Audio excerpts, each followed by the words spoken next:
ubwo hizihizwaga umunsi mpuzamahanga wahariwe kurwanya sida mu Rwanda kuri uyu wa mbere tariki ya mbere Ukuboza muri uyu mwaka w'ibihumbi 2025 abantu bibukijwe ko urugamba rukiri rwose nubwo hari intambwe ishimishije yatewe, ariko ono rugamba rukaba rugisaba imbaraga nyinshi ngo kagerwe ku ntsinzi 100%. Ibi ni bimwe mu byagarutsweho ubwo hizihizwaga uyu munsi mpuzamahanga wahariwe kurwanya sida mu Rwanda. Kimwe mu bituma urugamba rugikomeye rero ngo bereterwa nuko urubyiruko rukomeje kuba mu imbere iki cyorezo kiri kwibasira mu Rwanda. Dr Basile Ikuzo, umuyobozi w'ishami rishinzwe kurwanya virusi itera sida mu kigo cy'igihugu gishinzwe ubuzima mu Rwanda RBC, aratubwira uko byifashe. Nkuko byagiye bigaragara, urubyiruko hari byinshi bituma urubyiruko ari rwo rwisanga muri icyo kibazo, harimo ubumenyi buke bafite kuri virusi itera sida cyangwa kutitabira serivisi nk'uko bisabwa. Kuri ubu ngubu rero ibyo turi gukora nk'uko insanganyamatsiko ivuga ko ari ukwishakamo ibisubizo mu guhangana na virusi itera sida. Ni ukuvuga ko ikintu cya mbere tugomba kumva, ntabwo kurwanya virusi itera sida bireba ikigo bireba Minisiteri y'Ubuzima gusa, ahubwo bireba buri muntu. Ni ugufasha rwa rubyiruko haba mu rugo haba mu mashuri, kandi tukagerageza no kubagezaho ubutumwa na message, tunabategurira nihe bafatira serivisi zijyanye no kurwanya virusi itera sida, kuko byagiye bigaragara ko batitabira serivisi zo kurwanya virusi itera sida.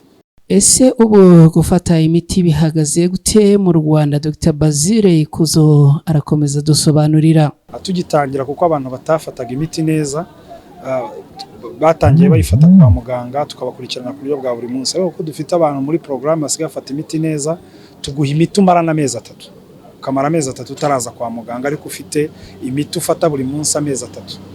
Harimo n'abo duha bitewe nuko ubukana bagabanyije bahagaze neza, tukabaha imiti bamara n'amezi 6. Mu byumve neza, ntago ari umuti umara amezi 6, ahubwo ni ukuguha ibinini ushobora kugenda ukabika mu rugo ukabimara n'amezi 6, ukazagaruka kwa muganga umaze amezi 6 utagarutse kwa muganga. Mu gihe bimeze gutya, ariko ikibazo cya kato nacyo kiracyahari mu Rwanda nk'uko Dr Basile Ikuzo akomeza nabyo abisobanura. Ubu ngubu ikibazo cya kato ntabwo kikimeze nka mbere, ariko turacyabona kesi zimwe na zimwe. Icyo dukora ni ukuganiriza abashinzwe gutanga serivisi n'abandi bose batanga ko kato, kugira ngo turebe ko cyacika burundu, kuko virusi itera sida ntabwo yagakwiye guhabwa kato, kuko nta muntu wanduza virusi itera sida kuko mwasangiye cyangwa muri kumwe cyangwa muri mu kazi kamwe.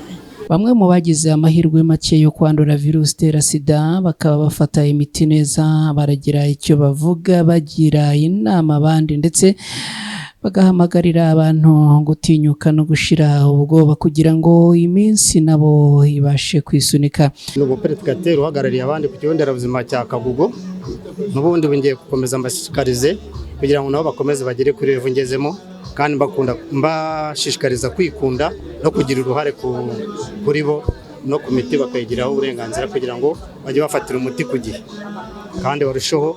Abenshi bagenda basubira inyuma, ariko iyo tuganiriye barimo bagenda basipirima, ukabona ibizamini byabo ni byiza. Murakoze. Jeanne Umuhire ni umuyobozi mukuru wungirije w'ikigo cy'igihugu gishinzwe ubuzima mu Rwanda RBC, yasabye abantu kwihitiramo kandi bagahitamo neza. Yashishikarije kandi abantu kugana gahunda zitandukanye zifasha abagize ibyago byo kwandura virusi itera sida bagafashwa. Aho u Rwanda rugeze, aho leta y'u Rwanda imaze kutugeza, ntabwo byari gushoboka iyo tutaba dufite bamwe muri mwebwe mwakoze akazi rimwe na rimwe katagaragara ariko k'ingirakamaro. Hari abajyanama b'ubuzima, hari aba peer mentors cyangwa se aba pérédicateurs n'abamédicateurs n'abajene éducateurs, bose batuma ntawo dusiga inyuma. Akazi kanyu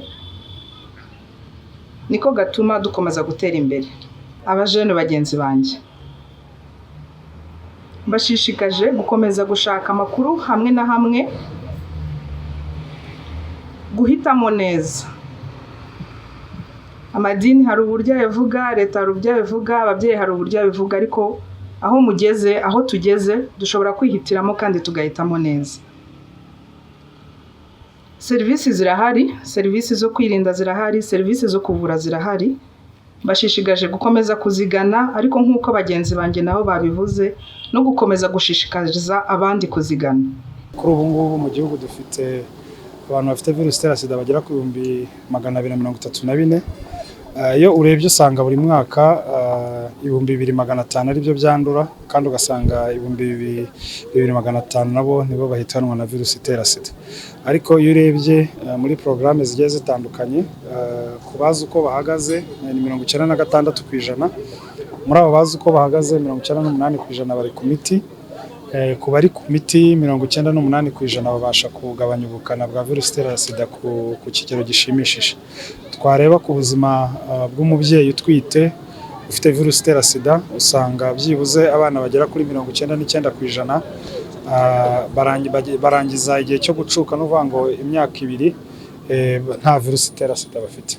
Umunsi mpuzamahanga wahariwe kurwanya sida mu Rwanda ukaba kuri inshuro wizihirijwe mu kigo nderabuzima cya Kinyinya mu karere ka Gasabo mu mujyi wa Kigali. Insanganyamatsiko y'uyu mwaka ikaba ivuga ko ari ukwishakamo ibisubizo mu rwego rwo guhangana n'iki cyorezo cya virusi itera sida mu Rwanda. Ni inkuru mwateguriwe ku bufatanye bw'ishyirahamwe ry'abanyamakuru bakora inkuru zo kurwanya sida mu Rwanda, Baserwa. Nitwa na Christine Rushwa, Ibendera TV Kigali mu Rwanda.